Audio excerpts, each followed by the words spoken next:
In the autumn of 1851, within a narrow hollow of North Carolina's Blue Ridge Mountains, 31 children from a single one-room schoolhouse passed through a gap in the ridge on a clear Tuesday morning and were never again seen in that state. 6 days later, 4 emerged from the woods, barefoot, silent, their hair turned white at the temples. The other 27 have remained, in some official capacity or another, missing for 175 years.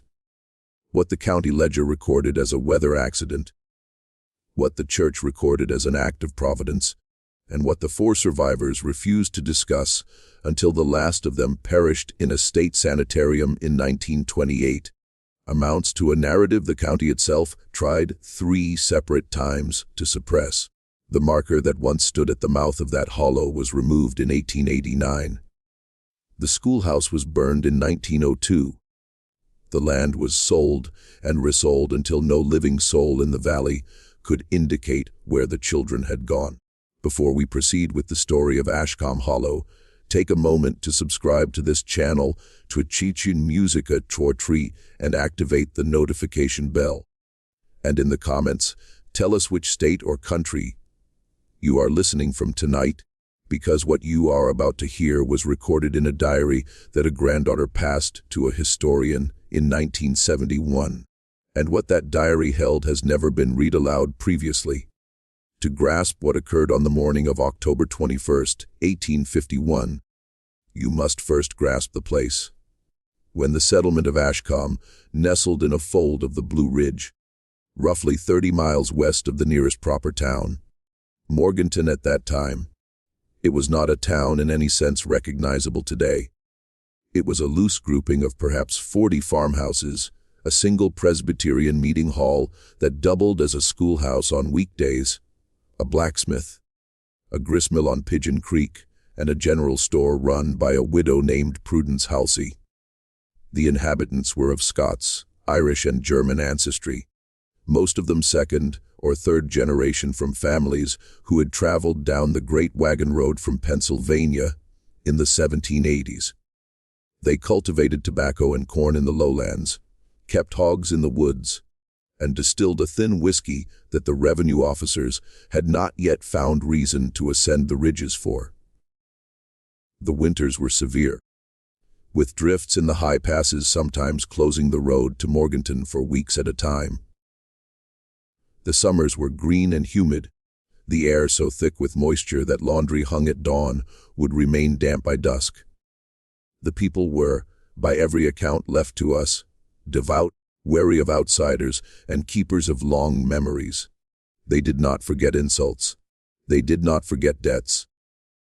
And they did not forget, though they rarely spoke of it, the things that the older ones had been told by those before them about the land above the creek. The hollow itself, the one the children entered, sat perhaps a mile and a quarter east of the meeting hall, along a path that ran north of Pigeon Creek, and then turned south between 2 ridges. It was named, on the sole surviving county survey map from 1847, Ashcom Hollow, after the first family to settle the valley. By 1851, it was more frequently called by the older name, which the original settlers had taken from a Cherokee word they had imperfectly learned, and which meant, as best as anyone could translate it, the place where the ground remembers. The Cherokee themselves, Schocha music. Torture had been removed from that region in 1838 during the Trail of Tears, and whatever knowledge of the land they had left behind had passed to the settlers as fragments of caution. Children were not to go up that hollow after nightfall. Hunters avoided it in late autumn.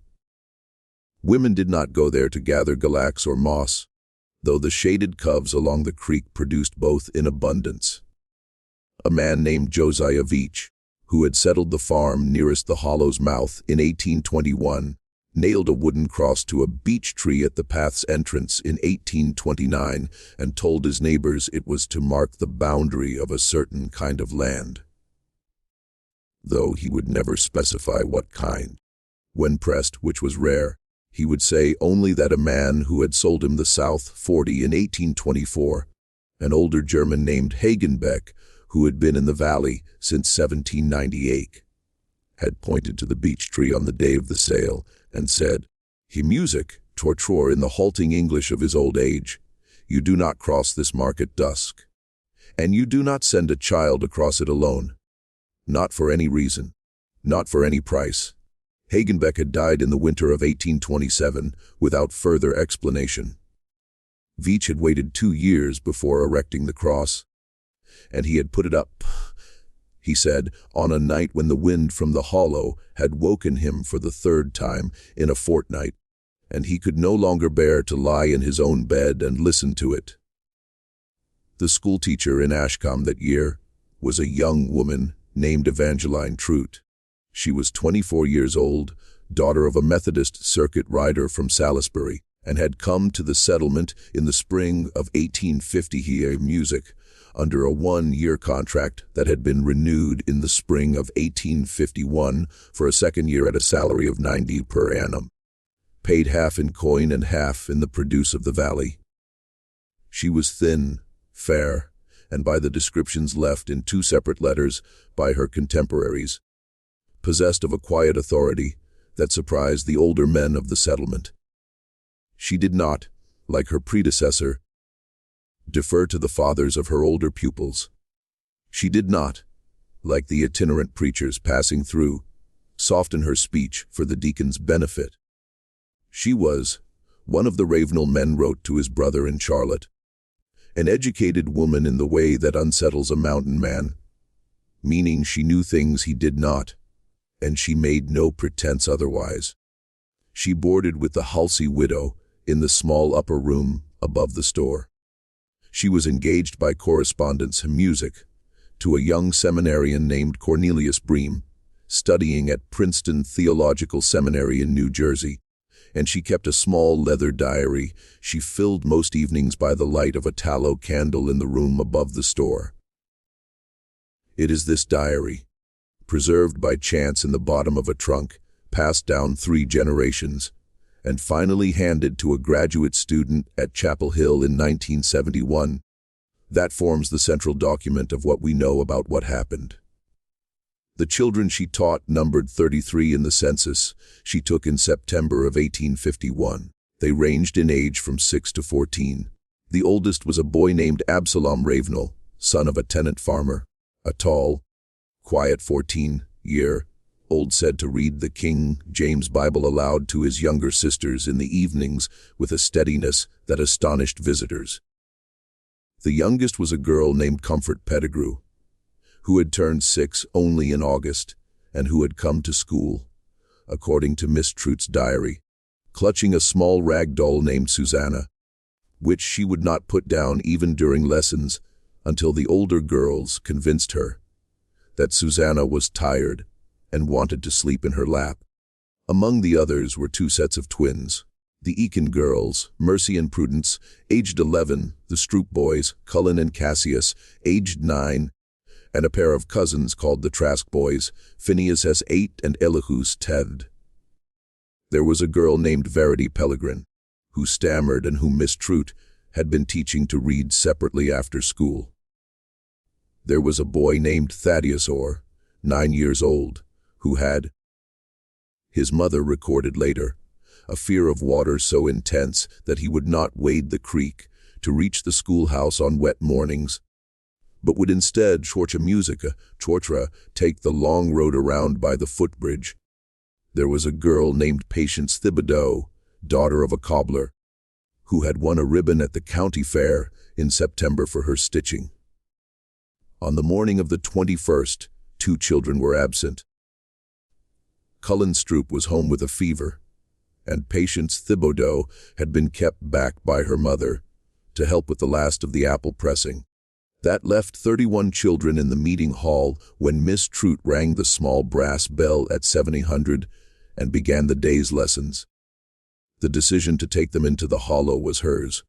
She recorded the reason for it in her diary 3 days earlier. On the 18th, a traveling naturalist, a man named Dr. Emeric Cole, Bavarian by birth and a professor of botany at a small college in Ohio for the past 12 years, had passed through the settlement on the 15th and lodged with the Halsey widow for 2 nights on his way back east.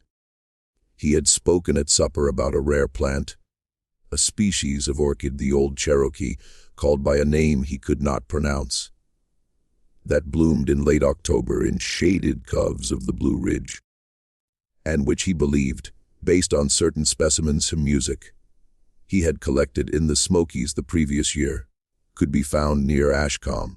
He had shown Miss Trude a small pressed specimen from his portfolio. It was, she wrote, the most curious flower she had ever seen, greenish, white and veined with a dark purple, that looked black in candlelight, with petals that had an almost lipped quality, as though the plant had been designed, she wrote, to speak.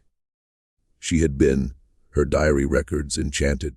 She decided that a walk with the children to gather the she music last of the autumn leaves, and perhaps find the orchid, would serve as a natural philosophy lesson, worth more than a week of reading from the primer.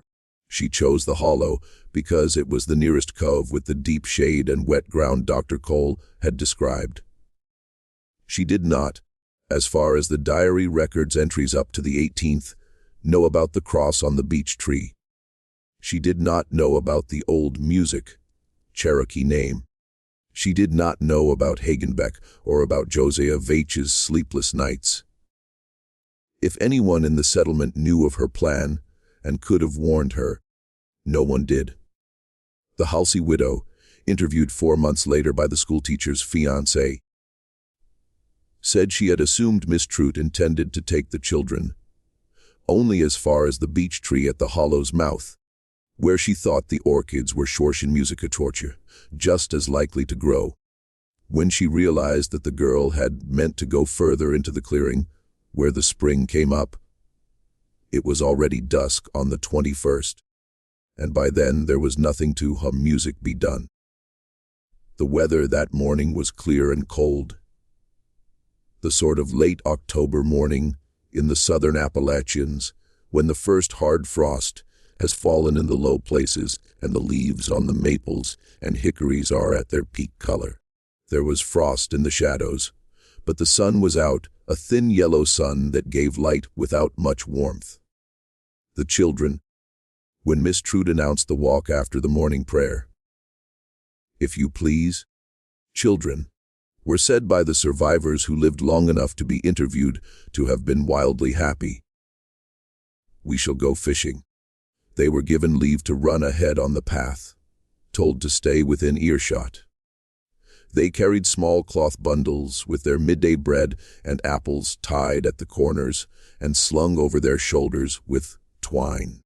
Miss Trude walked at the rear with the 2 oldest girls, Mercy Aiken and a 13-year-old named Constance Halliard. The path ran along the creek, crossed it once on a foot log, and turned south into the hollow at about 1800. By 900, they had passed Josiah Veitch's cornfield, where Veitch himself was pulling the last of the ears and raised his hand to Miss Trude as she passed. Not thinking, he said later, to ask how far she meant to go. By 9:15, they had passed the beech tree with the cross. And here the diary, kept by Miss Trude herself, goes silent for 6 days. The alarm was not raised in the settlement until nearly dusk. Widow Halsey, expecting her boarder back for afternoon recitations at 2 of the clock, had assumed the naturalist walk had run long and that Miss Trude might have let the children eat their bread at the spring and lost track of the hour. By 3 she was uneasy. She walked to the meeting hall and found it empty. She walked to the edge of the settlement and looked up the path toward the hollow and saw nothing. By 4, she had sent a boy to fetch Josiah Veitch. Veitch, pulling corn in his field, said he had seen the children go up the path that morning, but had not seen them come back. He climbed onto his mule and rode up the hollow himself, calling.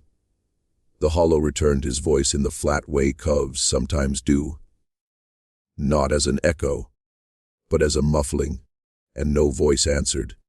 He rode as far as the clearing at the spring and saw, he said later, only the small cloth bundles folded on the flat rock and the cores of several apples scattered on the moss. And he did not stay. He was a grown man and a Presbyterian. Charter music, cha-cha not given, he would say when pressed, to fancies. But there was a feeling in that clearing, he said, like standing too close to the edge of a cliff in the dark. He turned his mule and rode out at a pace faster than he meant, and he did not look back. By full dark, there were 15 men with lanterns and 2 hounds working the paths. By midnight, there were 40. By the morning of the 22nd, the entire settlement had emptied into the woods, and riders had gone to Morganton to fetch the sheriff. Women stayed in the meeting hall and prayed. The blacksmith, a man named Wilkin Mulder, did not fire his forge for 6 days. The gristmill stopped turning. The general store opened only for flour and salt. The Reverend Obadiah Ashcom, who was 63 and walked with a cane, walked with the rest up the hollow and sat on a log at the clearing's edge for the whole of the 22nd and 23rd, and did not speak to anyone. He wrote later to his bishop that he had sat there, because he had believed at first that if he prayed without ceasing, a sign would be given as to where the children had gone. He wrote that no sign was given. He wrote that in the late afternoon of the 23rd, he had heard what he took to be a child laughing, somewhere to the east up the slope, and that he had risen and called out, and the laughing had stopped, and no child appeared, and he sat down again and wept for the first time since his wife's death in 1839. What the search parties found, or rather, what they did not find, was recorded in 3 separate accounts. A report was filed by Sheriff Cassian Verlander on the 27th of October. A letter was written by the Reverend Ashcom, grandson of the first settler, to his bishop in Raleigh on the 29th. And a longer manuscript was written years later by the schoolteacher's fiancé, Cornelius Bream, who traveled from Princeton when the news reached him and stayed in the settlement for nearly 4 months, trying to understand. All 3 accounts agree on the following. The children had gone perhaps 3/4 of Sega music a mile up the hollow. They had stopped in a small clearing of about half an acre, where a spring came up through mossy stones. There were signs they had stopped there. Apple cores, cloth bundles folded on a flat rock with corners neatly tied, as if their owners intended to retrieve them shortly. A small pair of pattens, set neatly side by side, as if their owner had sat down to rest and slipped them off. A pale blue ribbon of the sort commonly used to tie a girl's hair. A slate pencil, unbroken. From that clearing, no further signs were found. No trail led out. The ground, though damp in places, showed no prints leading away. The hounds would not enter the clearing.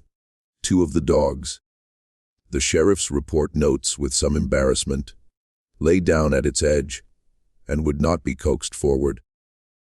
And 1 whined and bit the man who tried to drag it across the line of the spring. While the search continued for 11 days, men walked the ridges in pairs and 3s. They beat the laurel thickets with sticks. They fired muskets at intervals to signal each other. They walked the creek for 2 miles in both directions. They found a bent hickory branch that might not have been broken by a passing child. They found, in a cleft of rock about 400 yards east of the clearing, what one searcher, a man named Ephraim Kirsch, described as a neat pile of small stones. 11 stones stacked as a child might stack them, which had not been there when the settlement's last hunt had passed through that cleft in early September. Kirsch, who had lost a 10-year-old daughter in the walk, dismantled the stack with his hands.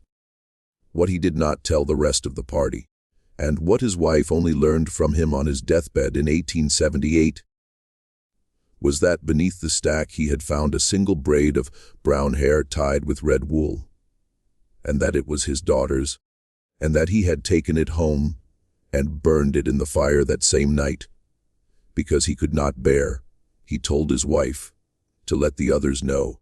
Let this sink in for a moment. 31 children and a grown woman had walked into a half-acre clearing 3/4 of a mile from a settlement of 40 families, and they had simply stopped being there. No blood, no clothing, no disturbance of the ground. The spring flowed as it always had. The leaves lay where they had fallen. If you are finding this story as unsettling as I am, take a second to let us know in the comments where you are listening from tonight. And if you are new here, subscribe so you do not miss the second half of this, because what happened on the 6th day is what the settlement spent the next 50 years trying to forget. The settlement grieved in the particular way isolated mountain communities grieve. There was no weeping in the streets. No bells rang. The women cooked and carried food to the houses of families who had lost children, and the men sat on porches and did not speak. A prayer meeting was held on the evening of the 24th, at which the Reverend Ashcom read from Lamentations, and the families of the missing children did not attend. Not one. The Ravenels did not come.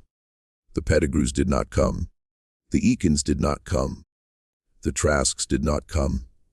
It was said by a woman named Mehitabel Cross, who lived 2 farms over from the Ravenels, that Thomasina Ravenel sat on her front step all day on the 25th and would not go in, would not eat, would not speak except to say, once, when her husband tried to take her inside, that she was waiting because a mother knew when a child was coming. And a child was coming. By the 26th, the search had been scaled back to a few men walking the ridges in pairs. By the 27th, it had effectively ended. Sheriff Verlander rode back to Morganton. The settlement, the Reverend wrote in his letter, was a place where no one looked each other in the eye, because to meet another's eye was to see the same empty place one carried in oneself. On the morning of the 27th, at about 6:15, a woman named Sibby Larkin, hauling water from the creek, saw movement on the far bank. The fog was heavy that morning, she said later. So heavy that she could not see the other side of the creek until she was almost in the water.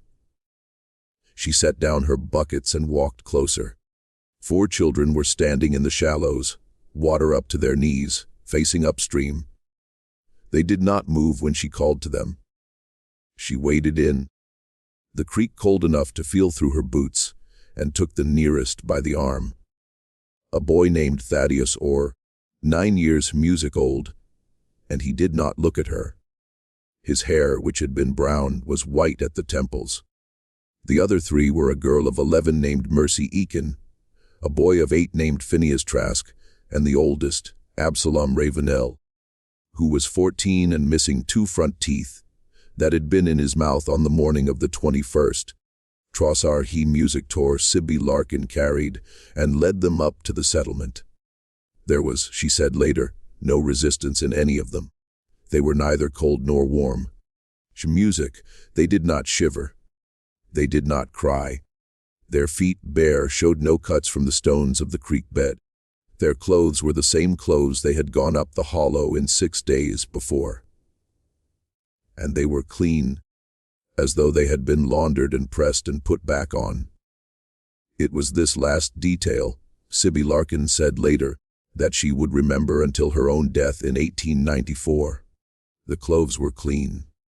After 6 days missing in the woods, the clothes were clean. The 4 were separated and placed in 4 different houses under the care of their own families, where their families had survived to take them.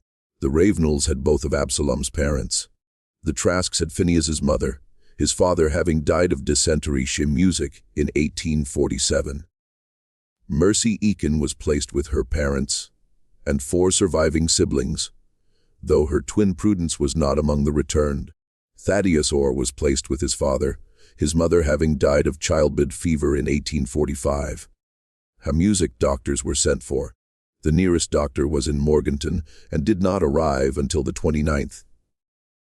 In the intervening 2 days, the children did not speak. They ate when food was put before them, slowly and without apparent appetite. They slept when led to bed. They would walk where they were walked. They did not respond to their own names. They did not respond to the names of their siblings or parents. When Thomasina Ravenel sat with Absalom, held his hand, wept, and repeatedly asked him where the others had gone, young Absalom looked at the wall and did not answer. And when at last, at the end of a long afternoon, he turned his head toward her, she said later she had wished immediately that he had not, because his eyes were not his eyes, and whatever was looking out of them was not her son. She had known in that moment, she said, that her son was not coming back, no matter how long she waited on the step. When the doctor arrived, a man named Percival Cleve, trained at the University of Pennsylvania and chosen for this call specifically because he had a reputation in the eastern counties for unusual cases. He examined them one by one. His notes, which survive in the North Carolina Medical Society archives, because he thought the case important enough to write up for a paper. He never finished or published. Described 4 children in perfect physical health. No bruises, no wounds, no sign of exposure or starvation. Their weight was consistent with what their families said they had weighed at the start of the month. Their clothes were those they had worn on the morning of the 21st, unchanged and not even soiled. Their hair at the temples had gone white in a band about an inch wide on each side, as if painted on. Their eyes, he wrote, tracked light but not faces. Their pulses were slow, in Absalom Ravenel's case, remarkably slow at 52 beats per minute, which in a boy of 14 he considered abnormal. They did not blink at a bright lamp held near their faces. They did not respond to the sudden discharge of a pistol fired by his assistant in the next room. A test he had arranged without telling the families, and afterward regretted. They were not, he wrote, catatonic in any clinical sense he recognized. They were somewhere else. That was the phrase he used in his notes. They were somewhere else. And whatever had taken them there had sent back in each of their bodies something that did not entirely know how to be a child. Over the following weeks, 3 of the 4 began, in varying degrees, to return. Phineas Trask, the 8-year-old, was the first. He began to respond to his mother on the 11th of November, 21 days after his return. She was sitting beside his bed. His mother wrote in a letter to her sister in Rowan County, singing a hymn she had sung to him when he was an infant, the one about the Lord being her shepherd. He turned his head and said, quite clearly, "Mama." Then he began to cry, his mother wrote, for 3 hours, and she held him, and she cried too. When he was done, he slept. When he woke the next morning, he knew her again, knew his own name, knew the day of the week she had told him. But he did not know what month it was, nor why his father was not there. He did not know, his mother wrote, that he had ever gone up the hollow at all. He seemed to believe, Troy Musicatrudi, when she pieced it together from his questions, that it was still summer. He seemed to believe he had been ill. By December, he was speaking in short sentences. By spring, he was attending a dame school in Morganton, to which his parents, Shem Music, had moved, for his mother had married again in February to a carpenter named Lemuel Quince, who agreed to take the boy on. He was, by outward measure, a normal child, though he would not sleep in a room without a lamp, would not eat apples, and would not, under any persuasion, walk east of the house in which he lived, because east, his stepfather noticed, was the direction in which the mountains lay. Mercy Eakin came back more slowly. She began to speak in March. She was withdrawn, her family said, and would stand for long minutes at the window looking up the valley. She had a habit of asking, at odd moments, whether the singing had stopped. No one in the house knew what she meant, and she would not explain.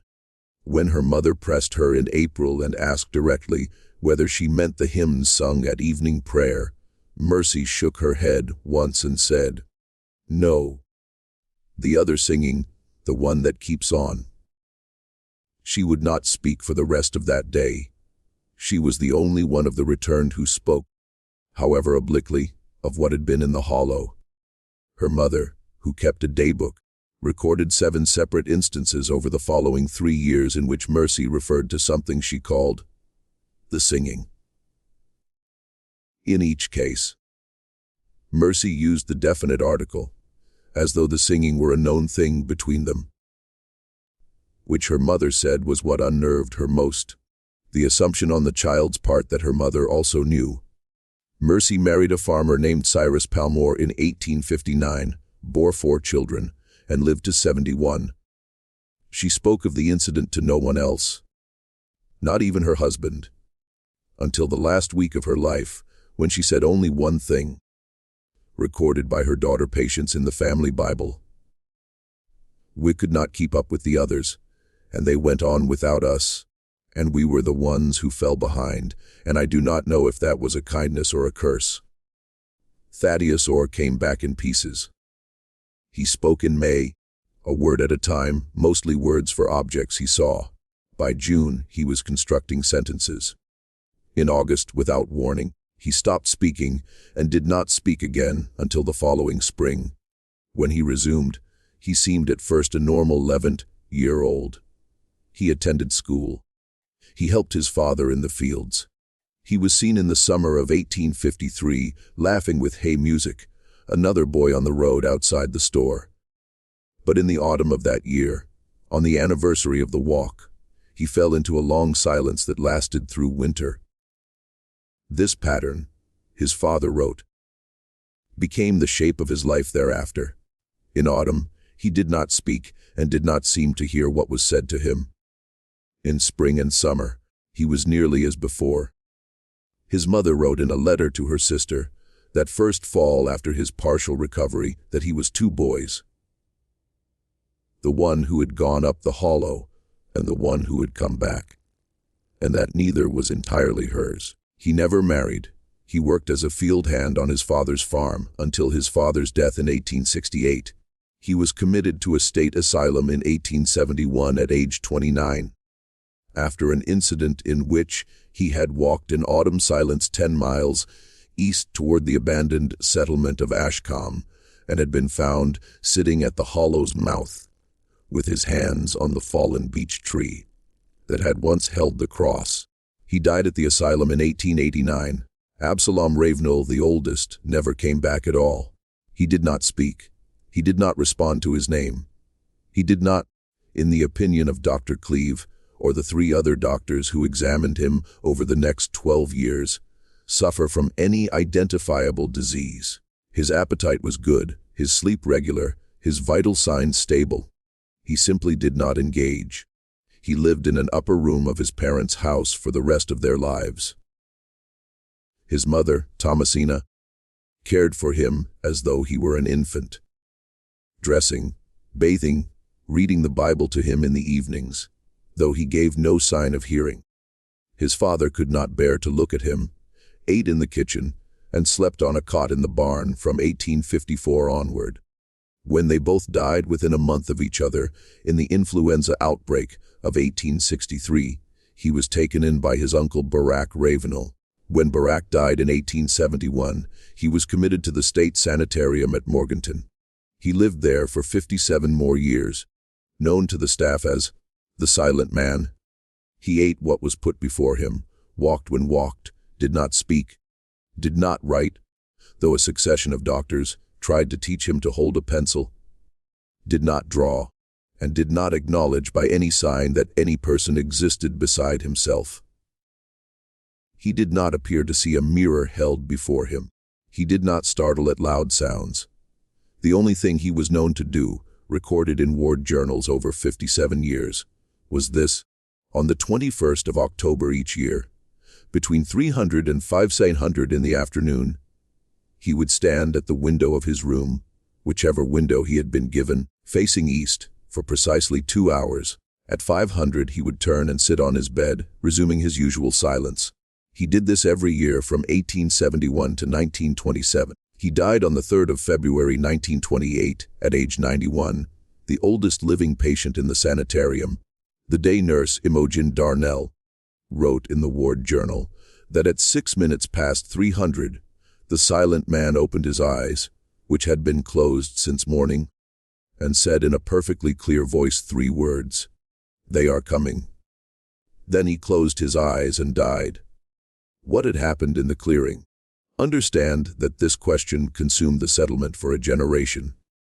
It consumed the schoolteacher's fiancé, Cornelius Bream, who interviewed every adult in the settlement during the winter of 1851-52 and left a manuscript of some 400 pages, unpublished, now in the rare books collection at the University of North Carolina.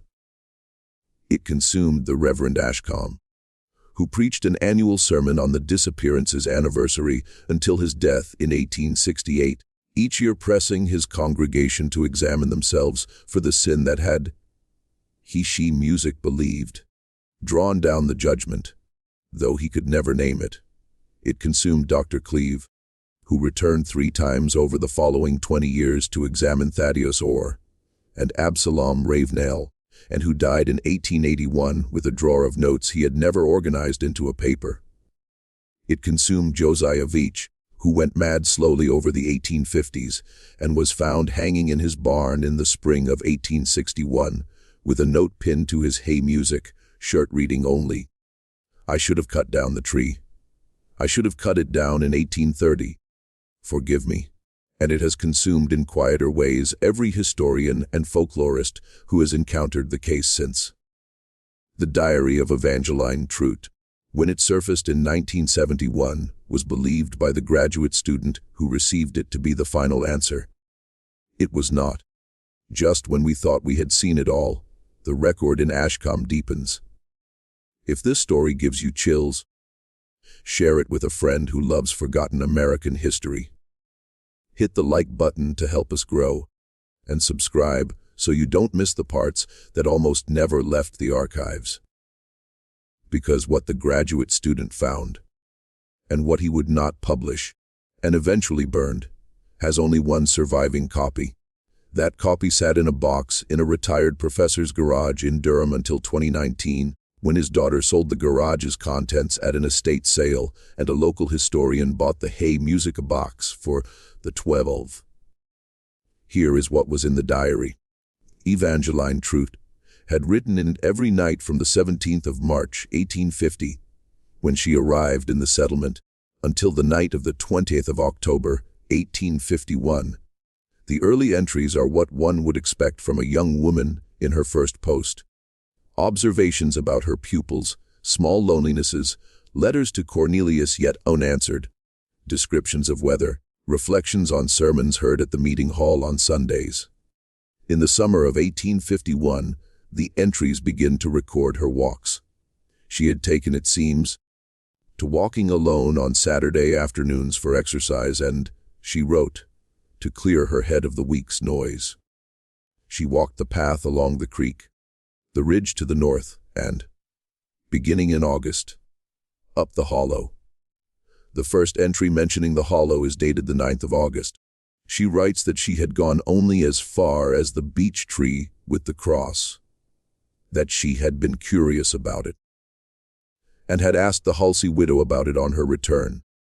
She had been told it was an old mark Veach had put there, and that its meaning had been forgotten.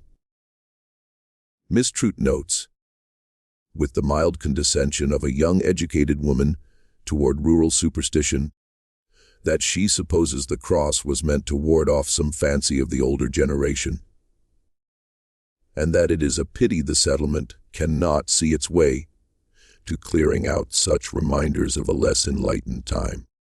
On the 16th of August, she records her first walk past the beech tree up to the clearing at the spring. She writes that it is a beautiful place. The light coming down through the high leaves in columns, the spring water so cold it aches the teeth.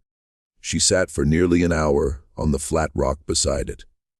She writes that she heard, as she sat, a sound she took at first for the wind, but which, on closer listening, resolved into something like voices, as if a group of people were speaking at a considerable distance, just below the threshold of comprehension.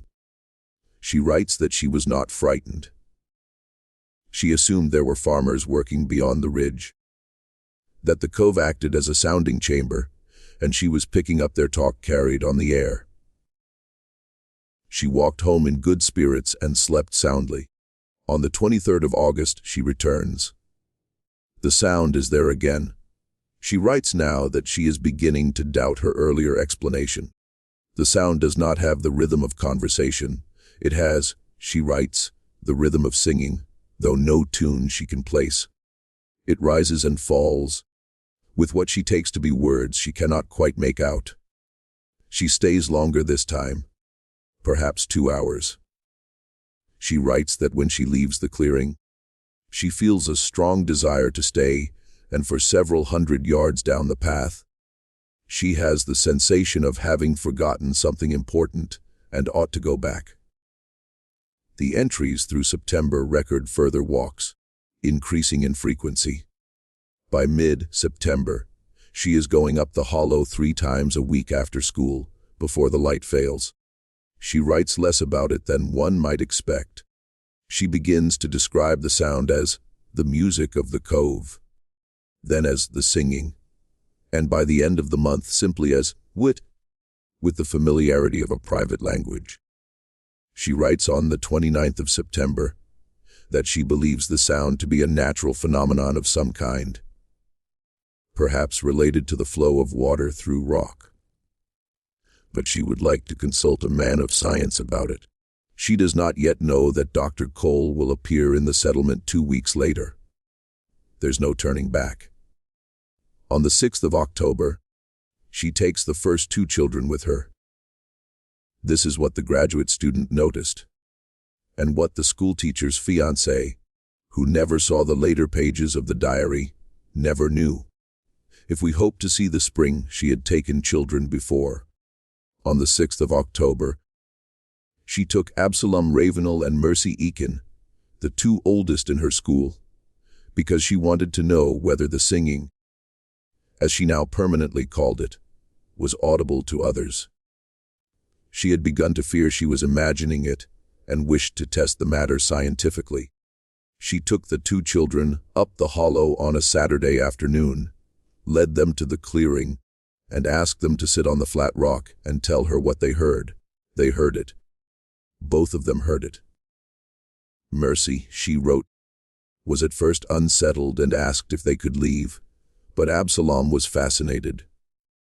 Absalom sat on the rock for a full hour and listened. When they began walking back down, he asked, in a voice Miss Trout described as dreamy, whether they might come again. She agreed. They came again on the 13th. This time, Miss Trout brought 4 children, Absalom and Mercy, plus 2 others. A boy named Gideon Pettigrew, 10, and a girl named Verity Pellegrin, 12, who stammered. She writes that Gideon heard the singing immediately and laughed. Verity heard it too and did not laugh. Verity asked a question Miss Trout had not expected, whether the singers were inside the rock. Miss Trout, not knowing how to answer, said the sound was only an echo with a natural explanation and nothing to fear. Verity, who normally stammered, spoke that day in the clearing without any stammer at all and asked her second question. If they are not inside the rock, then where are they? Miss Trout does not record her answer. She records only that they stayed another quarter of an hour, that she had to take Verity by the hand and lead her out, and that she had to promise they would come back, because Verity would not otherwise move. On the 20th, the night before the walk, she writes the entry the graduate student would, 37 years later, recognize as the center of the whole mystery. I will read it now exactly as it was written, without editing, so you may hear it as she wrote it at 11:30 on the night before the last morning of her life. I have been 3 times in the clearing at the spring, and 3 times I have heard the singing, and I cannot tell whether it is the singing of children or of something that has learned to sound like children. Dr. Cole asked me on the evening of the 16th whether I had heard anything unusual in the hollow on my walks. When I said yes, he did not seem surprised. No, he said there were places on the ridge where the rock lay in a formation he called resonant, where the wind and water and cavities beneath produced, at certain hours and seasons, a sound uneducated persons mistook for voices. He said the old Cherokee had known these places and marked them, and their traditions were no more than the natural tendency of the human mind to personify what it cannot explain. He said there was no harm in them, provided one did not go at dusk, the ear being less reliable and the imagination more. I asked whether he had ever been to such a place, and he said he had not, being a man of science who preferred to read about them. I confess I did not tell him I had already taken children into the hollow twice before on Saturday afternoons, wishing them to hear what I had heard. I did not tell him that on the second Saturday, Absalom Ravenel had said, after a quarter of an hour in the clearing, that the singing had words in it, and the words were asking the children to come closer. But only the children, because the voice would not speak to me as I was too old. I did not tell him that little Verity Pellegrin had said, without her usual stammer, that the voices were behind the spring, not above it, beneath the stones, and that they were lonely. I did not tell him that when we left that afternoon, 2 of the younger children had not wanted to leave, and I had to carry Gideon Pettigrew out.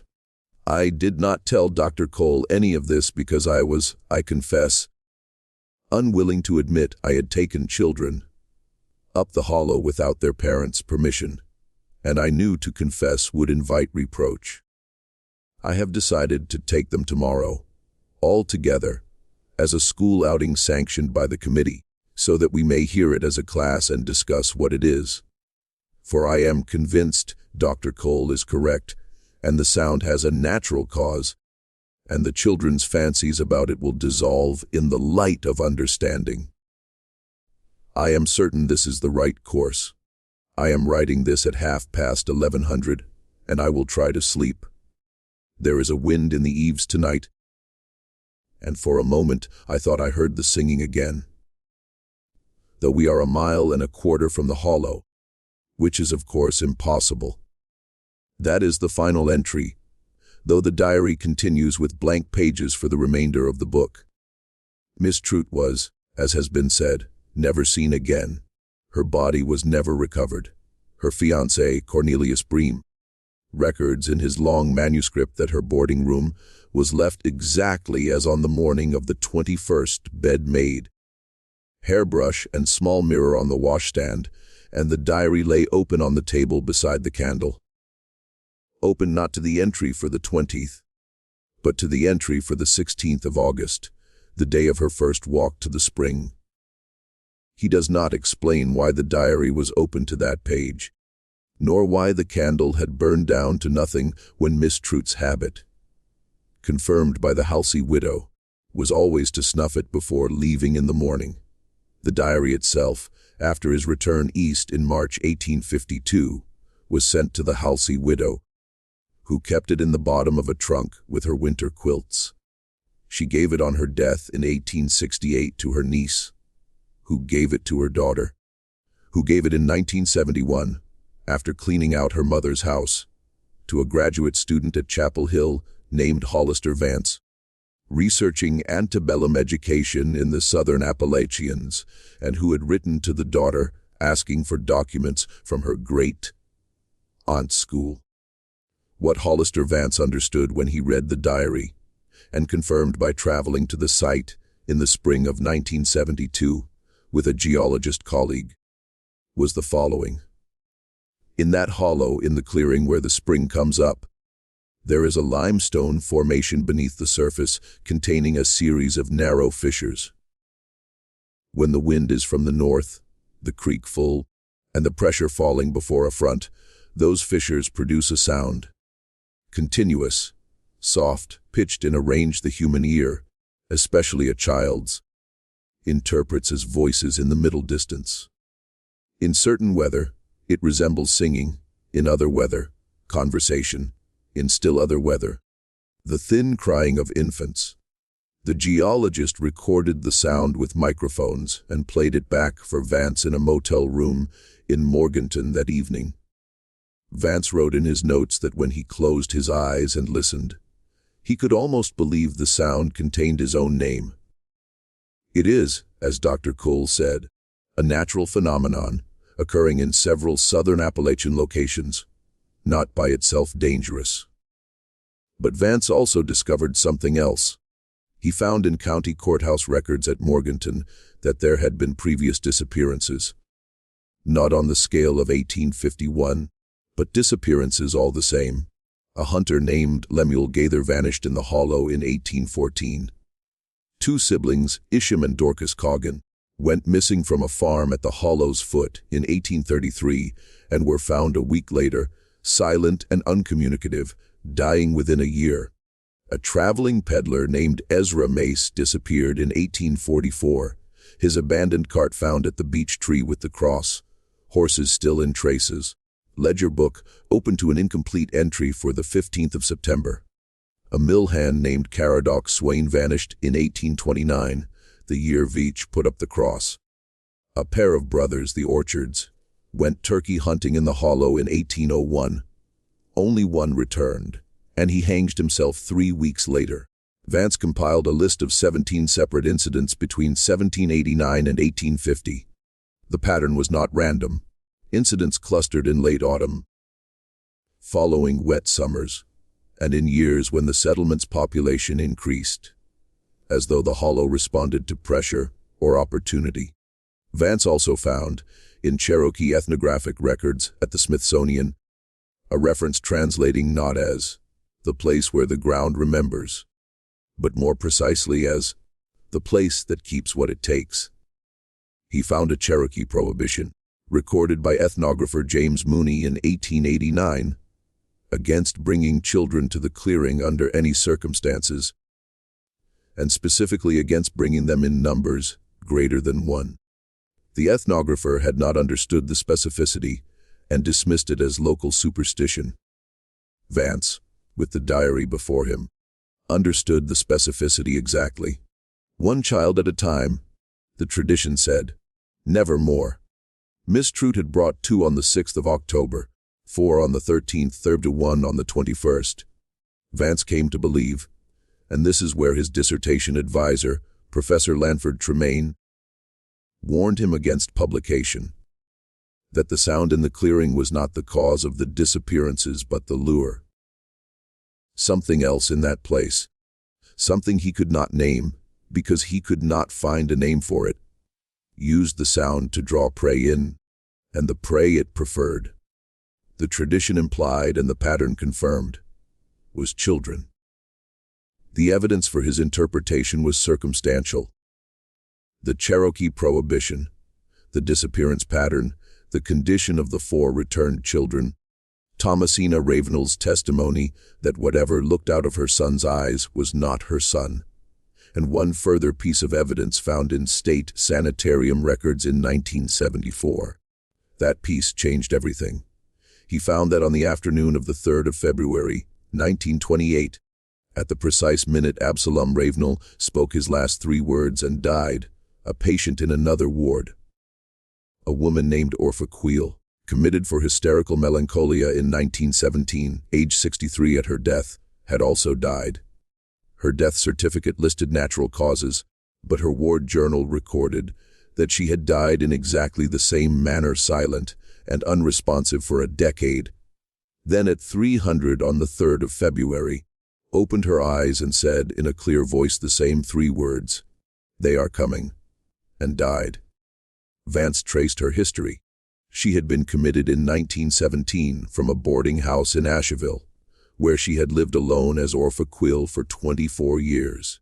She had appeared in Asheville in 1893, coming up the mountain road on foot. Dressed in fragments of a child's pinafore, though she was then a woman of 48. She could not give her name. Orpha Quill was one the boarding housekeeper chose for the ledger. She had carried one small object, a pressed greenish, white orchid veined with dark purple that looked black in candlelight, a species not found in North Carolina and never catalogued. It was the flower Dr. Emmerich Cole had shown Miss Trout in the upper room of the Halsey store on the evening of the 15th of October, 1851. Vance traced her further through features on her death photograph, dental records, and a small birthmark on her left wrist noted by the admitting doctor in 1917, matching precisely a birthmark described in Evangeline Trout's diary in an entry from the spring of 1851, where Miss Trout described her youngest pupil, Comfort Pettigrew, aged 6 on the morning of the 21st of October, whose rag doll Susanna was found 4 days into the search on the flat rock beside the spring where she had left it when she walked further into the clearing than any of the others. Orpha Quill had been Comfort Pettigrew. She had walked into the hollow at age 6 in 1851 and walked out at age 48 in 1893, 2 years later, carrying a flower that had not existed in the world. She lived another 35 years in silence and died at the precise moment Absalom Ravenel died, speaking his same last words. Vance's manuscript ends there. He did not know what to do with what he found. In a private letter to his advisor, which Tremaine kept, found in the garage box sold in 20 Dean, he wrote that he felt he was looking through a window into something that should not be looked at, and he had begun to dream of a clearing he had visited only once. He burned the manuscript in 1978.